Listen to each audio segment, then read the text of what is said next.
पत्राचार द्वारा संस्कृतम के परिचय नामक पाठ्यक्रम के प्रथम पाठ के 10वें खंड में आप सभी का स्वागत है। संस्कृत भाषा के अध्ययन क्रम में वाक्यों को पढ़ते समय या श्लोकों को पढ़ते समय या किसी गद्य खंड को पढ़ते समय कभी कभी वाक्य में शब्द जुड़ते हैं।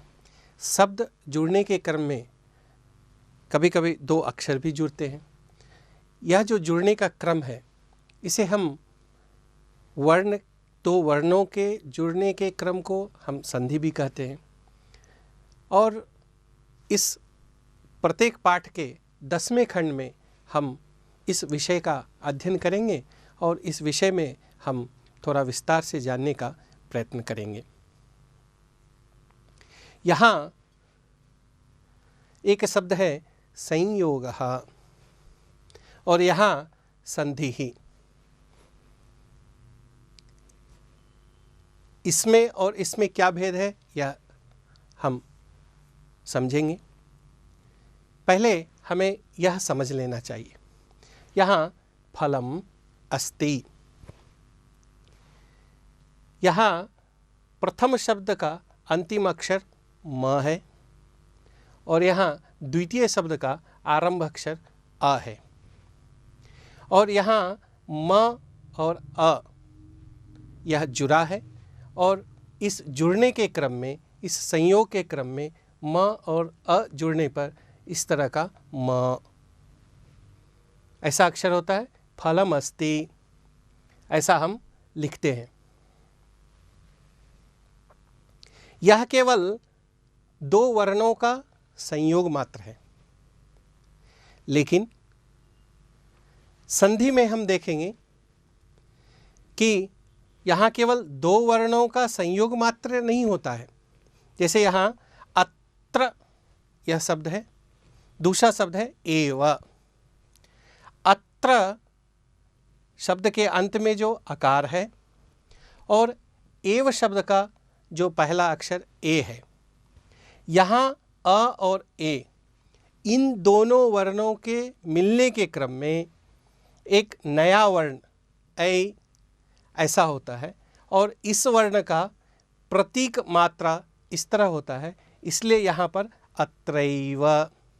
यह जो इन दोनों वर्णों के मिलने से जो यहाँ परिवर्तन है, नया वर्ण आया है, इसी नए वर्ण के आने का जो क्रम है इसी को हम संधि के नाम से जानते हैं। यह जो संधि पाठ है, यह जो संधि होता है, हम पहले यह इस तरह के शब्दों को हम पहले देख चुके हैं, पढ़ चुके हैं। अत्रैव, कुत्रापि, नेच्छामि, अत्युत्तमः, राम लक्ष्मणाविव।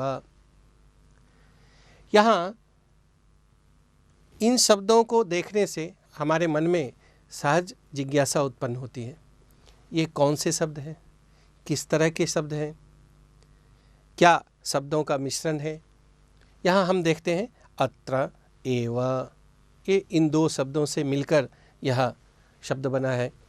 कुत्र अपि, कुत्रापि, न इच्छामि, नेच्छामि, अति उत्तमः, अत्युत्तमः, राम लक्ष्मणौ इव, राम लक्ष्मणाविव।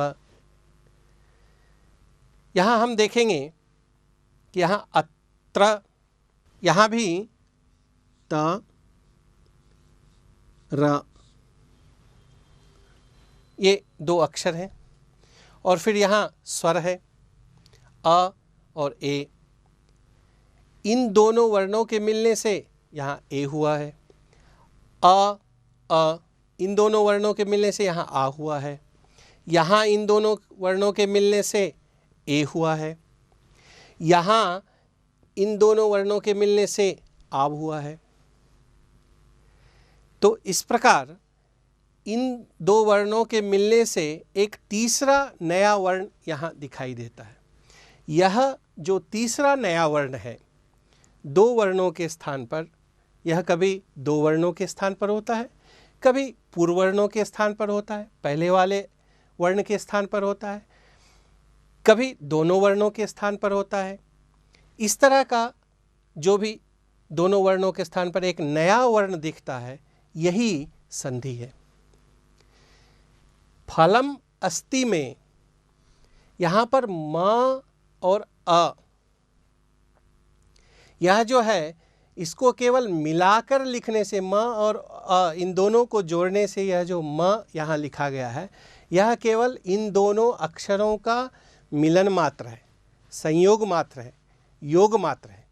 लेकिन यहाँ इन उदाहरणों में, सभी उदाहरणों में दोनों अक्षरों के मिलने पर एक नया वर्ण यहाँ उत्पन्न होता है, नया वर्ण दिखता है, यही संधि है। तो संयोग में और संधि में हमें यह अंतर स्पष्ट रूप से समझ लेना चाहिए। जहाँ दो वर्णों के मिलने से कोई तीसरा नया वर्ण उत्पन्न होता है या दिखता है, वह संधि स्थल माना जाता है। वर्णों के मिलन के क्रम में कभी स्वर वर्णों का मिलन होता है, कभी स्वर के साथ व्यंजन वर्णों का मिलन होता है, और कभी स्वर के साथ विसर्ग का या विसर्ग के साथ व्यंजन वर्णों का मिलन होता है। इसलिए संधि को सामान्य रूप से 3 भागों में हम विभक्त कर सकते हैं। यदि स्वर के साथ स्वर वर्णों का योग हो और कोई नया उसमें परिवर्तन हो तो वह स्वर संधि कहलाता है। यदि व्यंजन वर्णों के साथ स्वर वर्णों का या व्यंजन वर्णों का योग हो और उसमें कोई परिवर्तन दिखता हो तो वह व्यंजन संधि कहलाता है। और विसर्ग के साथ यदि स्वर या कोई व्यंजन वर्णों का संयोग होता है तो वह विसर्ग संधि कहलाता है।